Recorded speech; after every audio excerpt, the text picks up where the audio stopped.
नमस्कार शिक्षार्थियों, आज के इस शिक्षण सत्र में आप सभी का स्वागत है।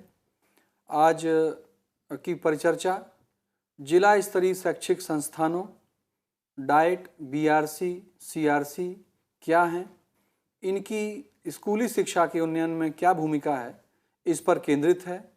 और आज हमारे बीच डॉक्टर ज्ञानदेव मणि त्रिपाठी जी, जो कि Maitreya college of education Vaishali Bihar के प्रधानाचार्य हैं, हमारे बीच हैं। उनका मैं स्वागत करता हूं। धन्यवाद। आप शैक्षिक नीतियों के विशेषज्ञ हैं। शिक्षा के क्षेत्र में आपके पास काफ़ी लंबा व्यवहारिक अनुभव है। मैं सर्वप्रथम आपसे शिक्षार्थियों के माध्यम से यह प्रश्न रखना चाहता हूं कि डाइट क्या है, जिला शिक्षा एवं प्रशिक्षण संस्थान क्या है और इसकी क्या भूमिका है?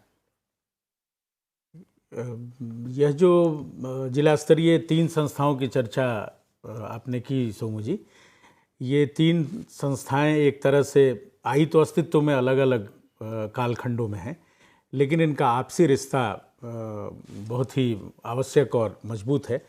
पहली संस्था जिसे हम जिस पर आज हम चर्चा करने जा रहे हैं वह डाइट है, district institute of education and training, जिसे हम जिला शिक्षा एवं प्रशिक्षण संस्थान भी कहते हैं। इसकी स्थापना वास्तव में 1986 की नई शिक्षा नीति के सिफारिशों के आधार पर किया गया और इसकी स्थापना किस तरह से होगी, इसका स्वरूप क्या होगा, इसके निर्धारण के लिए जो दस्तावेज निकला उसे हम पिंक बुक के नाम से जानते हैं। चूँकि उसका आवरण पिंक रंग का था, इसलिए उसे हम पिंक बुक के नाम से जानते हैं।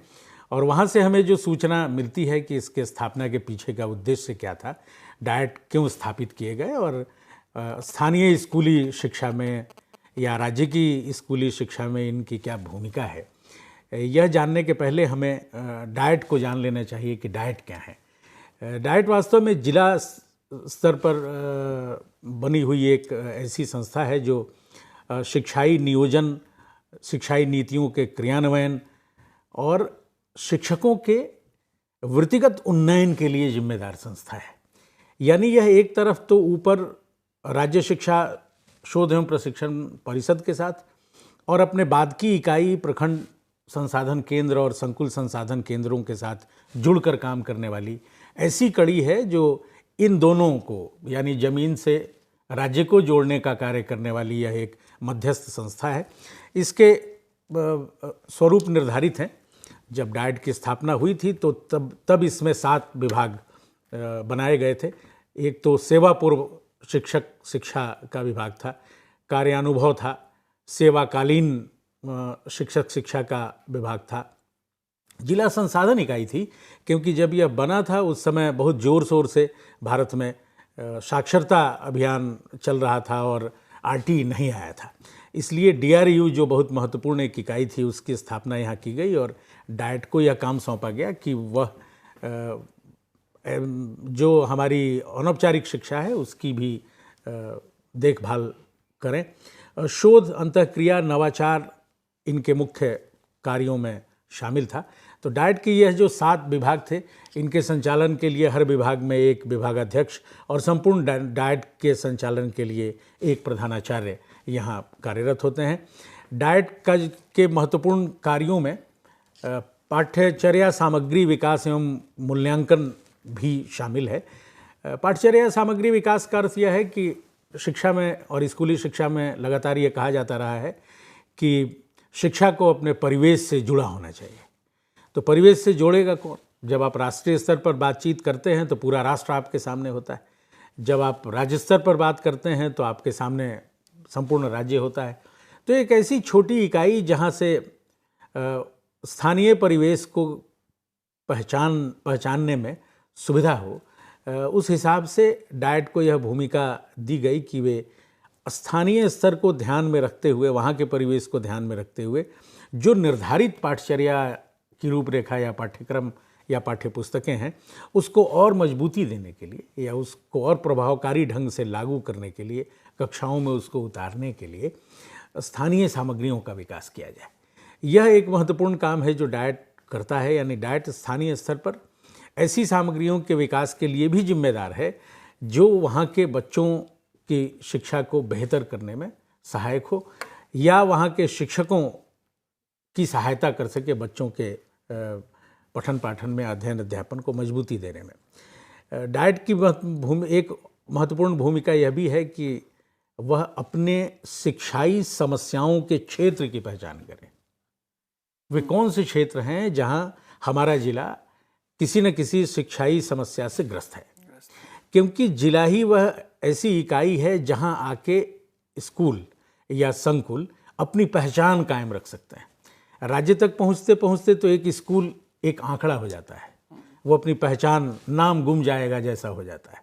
तो ऐसी स्थिति में जिला पर ही उन स्कूलों की पहचान की जा सकती है, उन स्कूलों की समस्याओं को जाना जा सकता है। क्योंकि राज्य स्तर पर जब हम देखते हैं तो यह कहते हैं कि भवनहीन विद्यालयों की संख्या इतनी, एक शिक्षकीय विद्यालयों की संख्या इतनी, तो विद्यालय संख्या हो जाता है।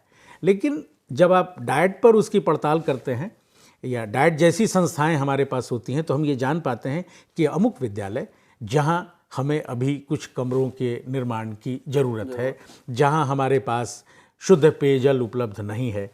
तो यह जो पहचान है संस्थाओं की, इसे कायम रखना भी डाइट की एक महत्वपूर्ण भूमिका है। और एक कार्य जो इधर डाइट ने बड़ी ही मजबूती के साथ लगभग पूरे देश में किया है, वह है शिक्षकों के साथ मिलकर क्रियात्मक शोध का संचालन। अभी तक हम ये मानते थे कि जो भी शिक्षा की समस्या है या कक्षाओं की समस्या है, इसका समाधान तो सब बाहर से ही आ सकता है। लेकिन डाइट की स्थापना के बाद यह मन बना एक तरह से कि जो शिक्षाई समस्याएं हमारी हैं, स्थानीय समस्याएं हैं, उनके समाधान करने के लिए भी हम अपने शिक्षकों को तैयार करें। और क्रियात्मक शोध वास्तव में अपने एक बदले हुए रूप में डाइट ने प्रस्तुत किया। जो अकादमिक विमर्श वाला एक्शन रिसर्च या क्रियात्मक शोध था, उसका एक कार्यकारी रूप कि कैसे कार्य रूप में परिणित करें। एक तरह से डाइट ने यह तय किया कि हमारे लिए तो क्रियात्मक शोध वही है जो समस्याओं की पहचान, समस्याओं के कारणों से जान पहचान और समस्याओं के समाधान तक पहुंचता है। यानी यदि समस्याओं का समाधान नहीं हम कर पाते तो फिर उनके लिए वैसे क्रियात्मक शोध का कोई निश्चित रूप से है, क्योंकि हमारा प्रैक्टिशनर तो शिक्षक है, बिल्कुल उस समस्या को फेस कर रहा है, बिल्कुल वही ये कारण अच्छे से खोज पाएगा कि आखिर यही बच्चा क्यों विद्यालय लेट आता है। बिल्कुल बिल्कुल। तो उसे लेस करना, बिल्कुल खोजने में और उसकी समस्या के समाधान में, दोनों में। हाँ, तो ये जो छोटी छोटी समस्याएं पठन पाठन की भी हैं, उनको भी ध्यान में रखते हुए अब शून्य की अवधारणा आपको कक्षा 3 या 4 में जैसे देनी हो तो बहुत ही कठिन काम होता है ये किसी भी स्तर के लिए कि बच्चों तक शून्य को कैसे पहुंचाएं।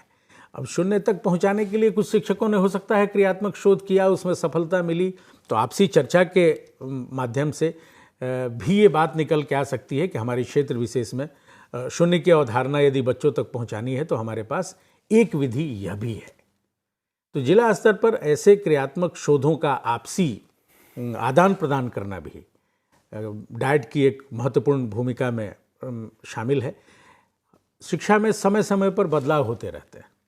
अब मान लीजिए कि राष्ट्रीय पाठचर्या की रूपरेखा 2000 के बाद 2005 आई और उसके आधार पर एक बड़ा परिवर्तन दिखाई देने लगा जब हम यह चर्चा करने लगे कि शिक्षा को या पढ़ाई लिखाई को स्कूल की परिधि के बाहर भी ले जाओ, ज्ञान को बाहरी दुनिया से जोड़ो।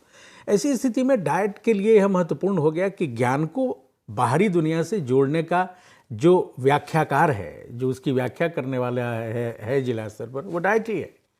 यह जानकारी यह देना शिक्षकों को कि ज्ञान को बाहरी दुनिया से जोड़ने का क्या मतलब है, या शिक्षकों का यह मन बनाना कि बच्चे सिर्फ विद्यालय में नहीं सीखते। ऐसा नहीं है कि हम पहले ये नहीं मानते थे, लेकिन यह स्वर थोड़ा और तेज हुआ जब हमने यह कहना शुरू किया कि बच्चे सिर्फ 6 घंटे में विद्यालय में नहीं सीखते, बल्कि सीखने के विविध अवसर हैं जहाँ बच्चे सीखते रहते हैं और समाज में इनके लिए बेहतर अवसर हो सकते हैं सीखने के।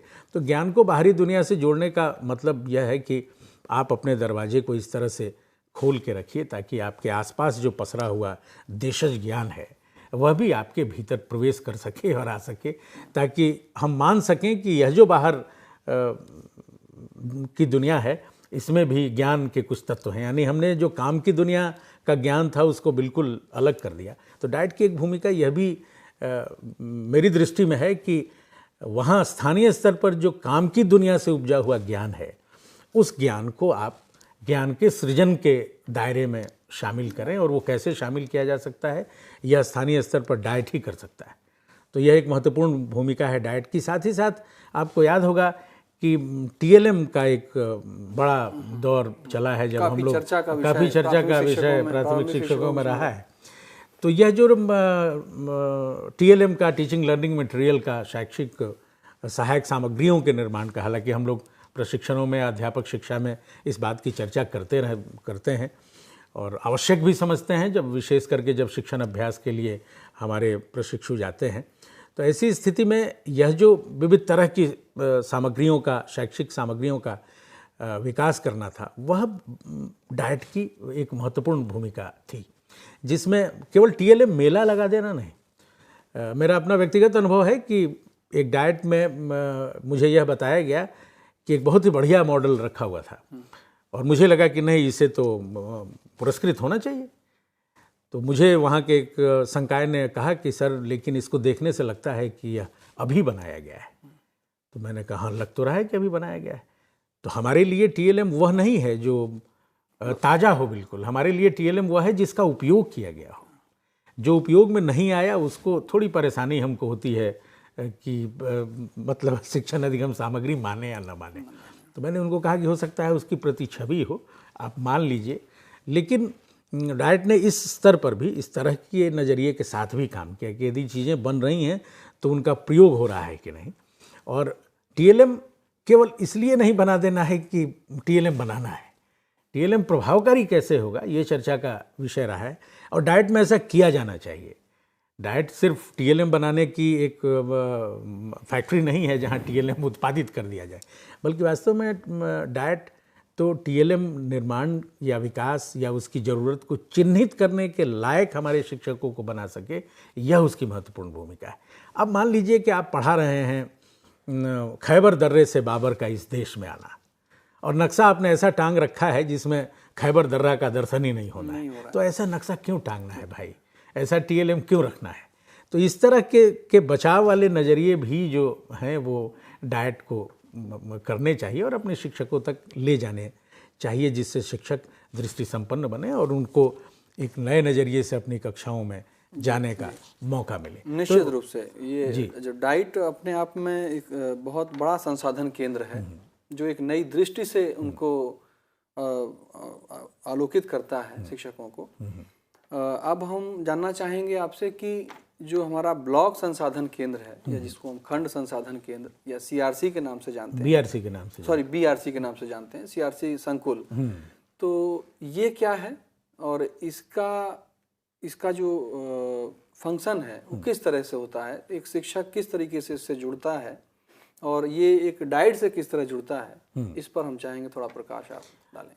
अब डाइट के बाद यह जो दूसरी संस्था जिस पर हम लोग अभी चर्चा करने जा रहे हैं वह बीआरसी या ब्लॉक रिसोर्स सेंटर है, जिसे हम खंड संसाधन केंद्र या कुछ राज्यों में प्रखंड संसाधन केंद्र भी कहते हैं। समय के हिसाब से यदि हम देखें इन शैक्षिक संस्थाओं के विकास को 1 मिनट में हम इस तरह से समझने की कोशिश करें तो आप देखेंगे कि जहां एनसीईआरटी 1961 में अस्तित्व में आया, वहीं हमारी एससीईआरटीज 1979 में अस्तित्व में आई, 80 के 1 साल पहले। 86-87 में हमारे डाइट अस्तित्व में आए और डीपीईपी के आने के समय मतलब हम मान सकते हैं कि 92-93 के बाद 1992-93 के बाद बीआरसी और सीआरसी अस्तित्व में आए। तो जैसे जैसे हमारा फोकस स्कूली शिक्षा की तरफ बढ़ता गया, क्योंकि यह भी हमें याद रखना चाहिए कि आज़ादी के तुरंत बाद हमने सबसे पहले विश्वविद्यालयों की चिंता की, इसलिए राधाकृष्णन आयोग बना, फिर हम उच्च विद्यालयों की तरफ गए जब मुदालियार आयोग बना, और अंत में जाके संपूर्ण शिक्षा को जानने के लिए कोठारी आयोग का गठन किया गया था। तो वैसे में स्कूली शिक्षा की तरफ यह जो समय है, जो दौर है, यशपाल कमेटी का गठन होता है, शिक्षा बिना बोझ के की रिपोर्ट प्रकाशित होती है, और विश्व बैंक संपोषित योजना जिला प्राथमिक शिक्षा कार्यक्रम देश के कई राज्यों में, विशेष करके जो शैक्षिक रूप से स्कूली शिक्षा में पिछड़े हुए राज्य हैं थे, वहाँ शुरू किया गया। तो ये ज़रूरत महसूस की गई कि हमें बहुत नियोजित ढंग से ऐसे शैक्षिक संस्थाओं का विकास करना होगा जो सीधे सीधे स्कूल के साथ संवाद कर सकें, क्योंकि यह वह दौर है जब सरकारी स्कूलों में पढ़ने जाने वाले बच्चों की संख्या बढ़ाने की चुनौती हमारे सामने है। यह मैं उस दौर की बात कर रहा हूँ जब आरटी अभी तक स्थान नहीं पा सका था भारतीय संविधान में, लेकिन चर्चाओं के केंद्र में था, क्योंकि माननीय सर्वोच्च न्यायालय ने इसका निर्णय कर ही दिया था कि बेहतर जीवन के लिए शिक्षा आवश्यक है। तो ब्लॉक रिसोर्स सेंटर, डाइट और सीआरसी ये आए तो अलग अलग कालखंड में भले ही थे, लेकिन इन सब के सामने वो स्थानीय शिक्षाई चुनौतियां थीं जिनके समाधान के लिए इनका गठन किया गया। बीआरसी की स्थापना, जो हमारे विद्यालय के शिक्षक हैं उनको शैक्षिक मार्गदर्शन और सहयोग देने के लिए किया गया। एक प्रखंड में जितने भी प्राथमिक और मध्य विद्यालय हैं, जिन्हें अब आप समेकित रूप से प्रारंभिक विद्यालय कह सकते हैं, यानी कक्षा 1 से कक्षा 8 तक की पढ़ाई जिन विद्यालयों में होती है, इनमें कार्यरत सभी शिक्षक बीआरसी के सीधे सदस्य होते हैं। उनको किसी वाया मीडिया की ज़रूरत नहीं है। और आमतौर पर एक प्रखंड में 100 या 150, 125 गांव हैं और हर गांव में एक स्कूल है, तो समझ लीजिए कि इतने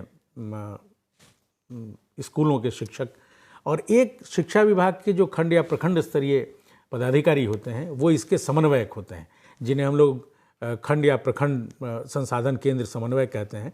हर ब्लॉक रिसोर्स सेंटर पर कम से कम 3 अलग अलग विषयों के, भाषा विज्ञान और गणित और समाज विज्ञान के विशेषज्ञों का होना आवश्यक माना जाता है, क्योंकि यदि आप किसी तरह का अकादमिक सहयोग अपने शिक्षकों को देना चाहते हैं तो आपके पास उस तरह की सुविधाएं भी होनी चाहिए। तो बीआरसी में ये 3 लोग रहने चाहिए ताकि स्थानीय शिक्षकों को इन 3 विभिन्न विषयों में यदि किसी तरह की आवश्यकता होती है तो वो इनकी मदद कर सकें। हालांकि बीआरसी की स्थापना डीपीपी के समय हुई थी और उस समय इनके जिम्मे बहुत महत्वपूर्ण काम सौंपे गए थे। उस समय जो माइक्रो प्लानिंग का दौर चला था, सूक्ष्म नियोजन का या विलेज मैपिंग का, गांव में बैठकर योजनाएं बनाना, इसकी मॉनिटरिंग वास्तव में बीआरसी ने तब की थी। हालांकि जिला स्तर पर मुख्य रूप से जिम्मेदार संस्था डाइट ही थी, लेकिन प्रखंड स्तरों पर इस काम को ज़मीन तक ले जाने में बीआरसी की महत्वपूर्ण भूमिका थी। बीआरसी पर आने के बाद स्कूल और भी स्पष्ट रूप में खड़ा मिलेगा आपको। किस स्कूल में 4 दीवारी की ज़रूरत है, कहाँ अतिरिक्त वर्ग कक्ष चाहिए, कहाँ पेयजल की सुविधा नहीं है, कहाँ शौचालय नहीं है, कहाँ किस विषय के शिक्षक नहीं हैं। तो प्रखंड स्तर पर यह एक ऐसा केंद्र है जहाँ बैठकर हम अपने स्कूलों को और करीब से देख सकते हैं और उनकी समस्याओं को जान सकते हैं। ऐसे में जब भी एक प्रखंड के आंकड़ों का संकलन करना होता है तो हम बीआरसी की सहायता लेते हैं और बीआरसी तक सीआरसी के माध्यम से ही आंकड़े आते हैं, लेकिन बीआरसी पर उनका समेकन होता है और प्रखंड स्तरीय जो स्कूली शिक्षा का स्वरूप है वो निर्धारित किया जा सकता है। प्रखंड संसाधन केंद्र में सेवाकालीन प्रशिक्षण नियमित रूप से चलते रहते हैं। यह बीआरसी की एक बड़ी भूमिका है कि कोई भी सेवाकालीन प्रशिक्षण कहाँ चले, इस प्रश्न का पहला उत्तर होता है बीआरसी। तो बीआरसी में हमारे शिक्षकों के लिए जो सेवाकालीन प्रशिक्षण है, जो विषय आधारित हो सकते हैं, उत्प्रेरणा से संबंधित हो सकते हैं, नई योजनाओं से संबंधित हो सकते हैं, जो नए शैक्षिक विचार हैं उनसे संबंधित हो सकते हैं, तो इनका आवासीय आयोजन बीआरसी पर होता है। और बीआरसी की संरचना के भवन की संरचना ऐसी है कि वहाँ 40 लोग रात्रि विश्राम कर सकें और बैठने के लिए ऐसा कमरा हो कि आमने सामने बैठकर चर्चा कर सकें और एक माहौल, मतलब संवाद का एक माहौल बना सकें। देश के बहुत से ऐसे बीआरसी हैं जो बीआरसी स्तर पर कई तरह की पत्रिकाएं और शोध का काम अपने स्तर से करता है। अब डीएलएड के जो दूरस्थ माध्यम से या एनआईओएस के माध्यम से जो अभी डीएलएड का पाठ्यक्रम कर रहे हैं, जिन लोगों ने नामांकन कराया है, उनके लिए भी बीआरसी एक महत्वपूर्ण स्थान है।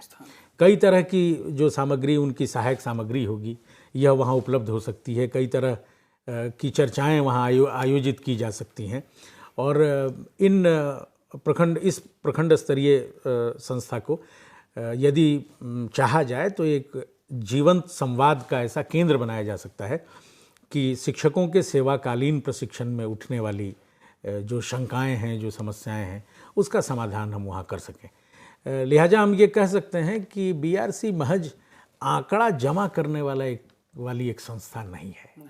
बीआरसी एक शैक्षिक संस्था है, एक अकादमिक संस्था है, जो अपने प्रखंड स्तर पर अपने विद्यालयों को मजबूत अकादमिक अनुसमर्थन देने के लिए, मजबूत अकादमिक अनुसमर्थन देने का अर्थ यह है कि हमारे स्कूलों को जिस तरह की सहायता चाहिए वो सहायता हम दें। कई बार होता यह है कि जब हम ऊपर से नीचे की तरफ देखते हैं तो हम अपनी शर्तों पर विद्यालय को बदलना चाहते हैं, लेकिन प्रखंड विद्यालय की मांग और विद्यालय की शर्तों पर विद्यालय की मदद करने में सक्षम संस्था है।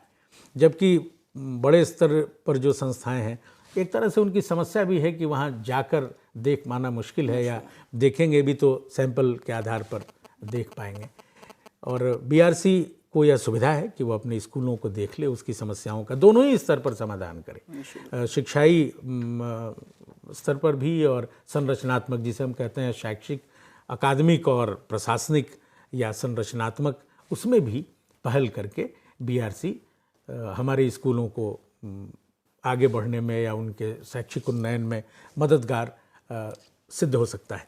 यहाँ अभी जो कार्यक्रम चल रहे हैं, जैसे मध्याह्न भोजन है, उसकी मॉनिटरिंग की जिम्मेवारी भी बीआरसी को है और यह अपेक्षा की जाती है कि हर बीआरसी प्रखंड स्तर पर कम से कम प्रखंड स्तरीय ऐसे सहशैक्षिक गतिविधियों का आयोजन करे जिसमें उस प्रखंड के सभी विद्यालय भागीदार हो सकें, भाग ले सकें और बच्चों को सिर्फ कक्षाओं में नहीं, कक्षाओं के बाहर भी सीखने का मौका मिले। तो यह इनका एक बड़ा काम है। विभिन्न तरह के जो गैर सरकारी संगठन हैं, बीआरसी उनके साथ भी काम कर सकता है। मतलब ऐसा नहीं है कि यह एक विशुद्ध सरकारी संगठन है और यह सरकार के अतिरिक्त और किसी के साथ काम नहीं कर सकता। बीआरसी यदि इस तरह की कार्य योजना बनाता है, कोई भी बीआरसी, कि वह किसी गैर सरकारी संगठन के साथ या स्वयं सहायता समूह के साथ या स्थानीय किसी संगठन के साथ मिलके वहाँ के किसी विद्यालय में या वहाँ के कुछ विद्यालयों में या वहाँ के सभी विद्यालयों में कोई गतिविधि चलाना चाहता है, तो इस पर कोई रोक नहीं है। यानी बीआरसी का अपना एक स्वतंत्र अस्तित्व भी है और उनके पास शिक्षा के क्षेत्र में निर्णय लेने की क्षमता भी है। निश्चित रूप से ये काफ़ी सराहनीय है इस मामले में कि वो विद्यालय की आवश्यकता, शिक्षकों की आवश्यकता के अनुरूप एकेडमिक सपोर्ट के लिए वो किसी भी गैर सरकारी संगठन से भी मदद ले सकता है, उनके कार्यक्रम आयोजित करा सकता है। अब हम अगली कड़ी में जो हमारे संकुल संसाधन केंद्र हैं उस पर चर्चा करना चाहेंगे कि संकुल संसाधन केंद्र किस तरह फंक्शनिंग कर रहे हैं, ये क्या है, इनकी क्या भूमिका है स्कूली शिक्षा में। अब हम नीचे से ऊपर की ओर चलें तो जो सबसे छोटी इकाई है हमारी और सबसे महत्वपूर्ण इकाई है, यह पूरी संरचना जिसे प्रभावित करना चाहती है या जो हमारी चिंता के केंद्र में है, वो हमारे स्कूल हैं। हम परिवर्तन कहाँ देखना चाहते हैं, ये पूरी कवायद जो है राष्ट्रीय, राजकीय और जिला स्तरीय, प्रखंड स्तरीय, वो इसलिए है कि हमारे स्कूल बेहतर हों, प्रभावकारी हों। तो स्कूलों से ऊपर उठने के बाद जो पहला संगठन दिखाई देता है हम लोगों को, वह संकुल संसाधन केंद्र है, जो 8 या 10 स्कूलों को मिलाकर बनाया जाता है। यह अवधारणा भी वैसे तो बिहार शिक्षा परियोजना और लोक जुम्बिश की देन है, लेकिन इसको ज़्यादा मजबूती मिली जब डीपीईपी अस्तित्व में आया और कई राज्यों में चलने लगा। तो संकल्पना यह थी कि 8 या 10 स्कूल जो एक परिवेश में, एक आसपास में रहते हैं, इनको एक साथ मिला के, एक साथ जोड़ के एक संकुल बनाया जाए और वो संकुल इन 8-10 स्कूलों की चिंता करे। अब थोड़ा और छोटा होता है रूप, मतलब एक विद्यालय 8-10 अब एक जैसे विद्यालय मिले और उनको मिला के एक संकुल बना लिया गया। ये संकुल क्यों बना लिया गया? ताकि इन संकुलों पर और भी साफ ढंग से हम अपने स्कूलों को देख सकें। स्कूल कोई चिन्ह नहीं रहे, आवृत्ति का चिन्ह न हो जाए, उसकी अपनी पहचान कायम रहे, इसलिए संकुल संसाधन केंद्रों को स्थापित किया गया। और संकुल संसाधन केंद्र जो 8 से 10 स्कूलों को मिलाकर बनते हैं, वहाँ एक संकुल केंद्र समन्वयक की व्यवस्था की गई है। अलग अलग राज्यों में इसका स्वरूप अलग अलग है, लेकिन यह हमारे शिक्षकों के बीच से ही कोई होता है। आमतौर पर जो शिक्षक अपनी सेवा देना चाहते हैं, कई बार तो उनका चयन किया जाता है, और नहीं तो कुछ नियम निर्धारित करके उनका चयन किया जाता है, जो लोग इन 8-10 स्कूलों को एक नेतृत्व दे सकें, एक अकादमिक नेतृत्व दे सकें। तो एक तरह से सीआरसी भी अपने इन 8-10 स्कूलों के साथ ठीक वैसे ही काम करता है जैसे बीआरसी अपने पूरे प्रखंड के स्कूलों के लिए काम करता है। सीआरसी जो महत्वपूर्ण काम करता है वो है शिक्षक संवाद का, जिसके अवसर मिलते हैं हमारे सीआरसी केंद्रों पर। अभी तक की जो स्थिति है या जो निर्धारण है वो ये है कि सभी विद्यालयों के शिक्षक, 8 या 10 विद्यालयों के शिक्षक एक दिन जमा हों और शिक्षाई बातचीत करें। पहले तो मुझे याद है, जो हम लोगों ने देखा है सीआरसी को कुछ राज्यों में, तो वहाँ पहले वो लोग एक चयन कर लेते थे किसी विषय का, और उसका उसकी मानकीकृत प्रस्तुति करते थे कि ये मॉडल लेसन है। तो उस मॉडल लेसन पर फिर बड़ी चर्चा होती थी, अलग अलग विषयों पर। अब अलग अलग क्षेत्रों में अलग अलग विषयों को पढ़ाने में जो आने वाली कठिनाइयाँ हैं, उस पर चर्चा होती थी कि भाई आपने इसको इस तरह से क्यों पढ़ाया, इस तरह से पढ़ाया। तो कई विचार आते थे। तो यह एक ऐसा केंद्र था जहाँ शिक्षक, जिसको हम लोग शिक्षा शास्त्र की भाषा में अपने समवयस्कों के साथ सीखना कहते हैं, ये जो 3 अलग अलग स्तर है, एक ही व्यक्ति जो अपनी तमाम झिझक छोड़कर संकुल संसाधन केंद्र पर मुखर रहता है, वही व्यक्ति SCERT तक आते आते अपनी नासमझी बचा ले जाने की कोशिश करता है। तो यह वह केंद्र है जहां आपको अपनी नासमझियां व्यक्त करने में कोई लोक लाज नहीं आता है, और आप अपने समवयस्कों के साथ मिलकर सीखते रहते हैं। क्योंकि हम सब जो शिक्षित लोग हैं ये जानते हैं कि बहुत मुश्किल होता है हमारे लिए अपनी नासमझियों को व्यक्त करना, या यह स्वीकार करना कि अमुक बात हम नहीं समझ रहे। जैसे आमतौर पर जब 2 पढ़े लिखे लोग बात कर रहे हों, तो देखिएगा सामने वाले को यदि एक दूसरे की बात नहीं भी समझ में आ रही है तो वो मुस्कुराते हैं, लेकिन उनकी आंख में आंख डाल के आप देखेंगे तो उनकी आंखें बहुत साफ कहती रहती हैं कि नहीं, हमें कुछ समझ में नहीं आ रहा। तो ऐसे में यह जो केंद्र है, यह एक तरह से नासमझियों के दूर करने का सबसे सटीक स्थान है, क्योंकि यहाँ आप उस तरह की झिझक से मुक्त होते हैं। सब आपके जैसे हैं, सब अपने हैं, एक दूसरे को जानने वाले हैं। तो सीआरसी का जो संकुल स्तरीय जो यह केंद्र है, यह शिक्षकों के आपसी सीखने का बेहतर अवसर देता है, जिसका उपयोग हमारे NIOS से जुड़े हुए DLED के प्रशिक्षु अच्छी तरह कर सकते हैं कि उनकी पाठ्य सामग्रियों में यदि ऐसी कुछ अवधारणाएं हैं जिस पर उनको आपस में बातचीत करनी चाहिए, तो मुझे लगता है कि सीआरसी बहुत ही अच्छी जगह है जहां इस तरह की चर्चा वो कर सकते हैं। निश्चित रूप से और अभी भी उसका उपयोग कर सकते हैं, बिल्कुल अपनी समस्याओं को ले जा करके। और मेरा ये मानना है व्यक्तिगत कि सीआरसी आप देखें कि आसानी से पहुंच में उपलब्ध, और आप ही से जो मिलने जुलने वाले शिक्षक हैं, भाई एक ही परिधि के हैं, नज़दीक के हैं, आपका आना जाना निकलना उनसे हो रहा है, उनके साथ आसानी से संवाद आप स्थापित कर पाते हैं, अपनी समस्याओं को बेझिझक कह पाते हैं। और जब आप समूह में चर्चा करते हैं तो समस्या का समाधान आसानी से निकल पाता है। और इससे बड़ा जो है थोड़ा उसका स्वरूप, जिसको आपने कहा बीआरसी है, वहाँ बैठ करके भी आप चर्चा कर सकते हैं। वहाँ आवासीय प्रशिक्षण कार्यक्रम भी होते हैं। बिल्कुल। तो कहीं ना कहीं जो रिसोर्सेज की बात है, रिसोर्सेज कैसे टीचर्स तक पहुँचाएं, भारत सरकार ने अलग अलग ही चरण काल में उसको लाया, लेकिन एक पूरा अब विकेंद्रीकरण स्पष्ट रूप से दिखता है कि कैसे केंद्रीय स्तर से आपके इस विद्यालय के ठीक बगल तक पहुंचा, और वो सक्रिय है और उसमें सहभागिता दिख रही है शिक्षकों की। ये संस्थाएं, अच्छा आपने चर्चा की, अब एक बार आपसे जानना चाहेंगे कि इन तीनों संस्थाओं का आपस में समन्वय किस तरह से होता है। ये तो हमने स्पष्ट रूप से समझा कि एक शिक्षक कैसे पहुंचता है, वो शिक्षकों को कैसे सुविधा प्रदान कर रहे हैं, सहयोग प्रदान कर रहे हैं, लेकिन इन तीनों का आपस में समन्वय, ये तीनों दरअसल संस्थाएं एक तरह से जिसको टू वे ट्रैफिक वाली सड़क हम कहते हैं वो हैं। दोनों का आपसी रिश्ता इतना बढ़िया और अच्छा है कि अलग अलग करके यदि इन संस्थाओं को देखा जाए तो इनके अस्तित्व पर उतना प्रभावकारी अस्तित्व इनका नहीं दिखाई देगा। जैसे जो संकुल संसाधन केंद्र है वह वास्तव में, आप आंकड़ों की ही बात ले लें, सबसे शुद्ध आंकड़े आपको कहाँ मिलेंगे? स्कूल से छन कर आई हुई पहली जगह है संकुल, सीआरसी। तो सीआरसी पर आपको ये आंकड़े, आप एक शोधार्थी की हैसियत से देखिए तो सबसे बेहतर और अच्छे आंकड़े आपको संकुल पर मिल जाएंगे। संकुल से चल के ये प्रखंड पहुंचते हैं, प्रखंड से जिला जाते हैं, जिला से राज्य और राज्य से फिर केंद्र तक पहुंचते हैं। तो एक रास्ता यह है। यदि एनसीईआरटी ने या भारत सरकार ने या राज्य की सरकारों ने कोई निर्णय लिया तो फिर वैसे ही इन संस्थाओं के माध्यम से, एनसीईआरटी से एससीईआरटी, एससीईआरटी से डाइट से फिर बीआरसी से सीआरसी तक ये चीज़ें पहुंच जाती हैं। जैसे अभी लर्निंग आउटकम की चर्चा एनसीईआरटी कर रहा है। अब लर्निंग आउटकम की चर्चा अभी राष्ट्रीय स्तर से राज्य स्तर तक पहुंची है।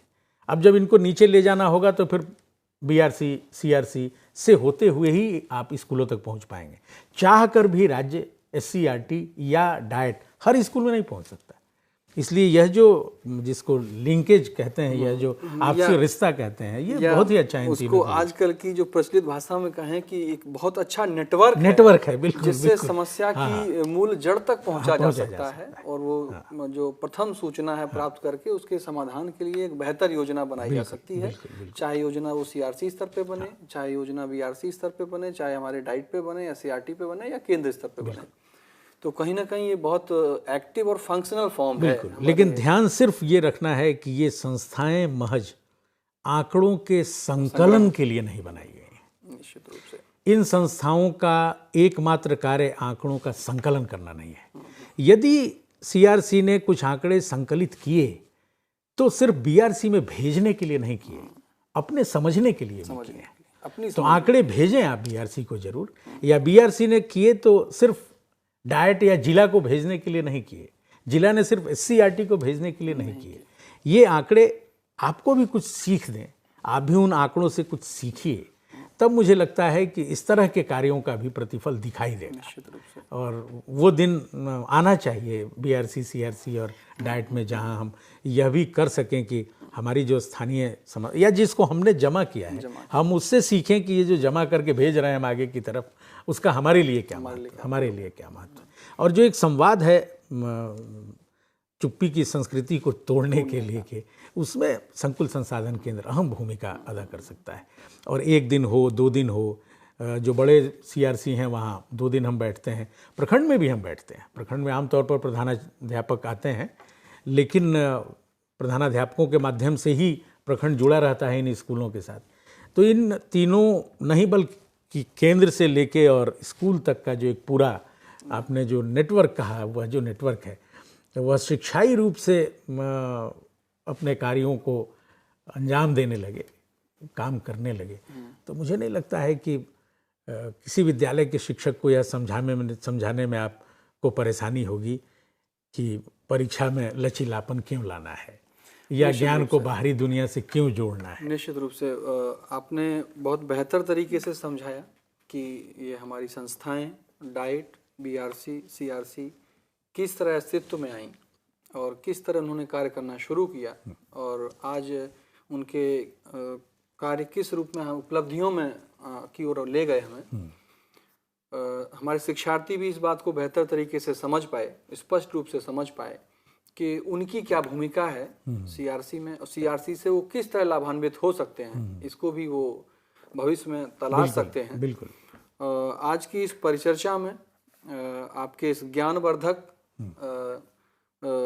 सत्र के लिए डॉक्टर ज्ञानदेवमणि त्रिपाठी जी का बहुत बहुत धन्यवाद। आपने बहुत स्पष्ट रूप से चर्चा में तथ्यों को रखा, समझाया। धन्यवाद।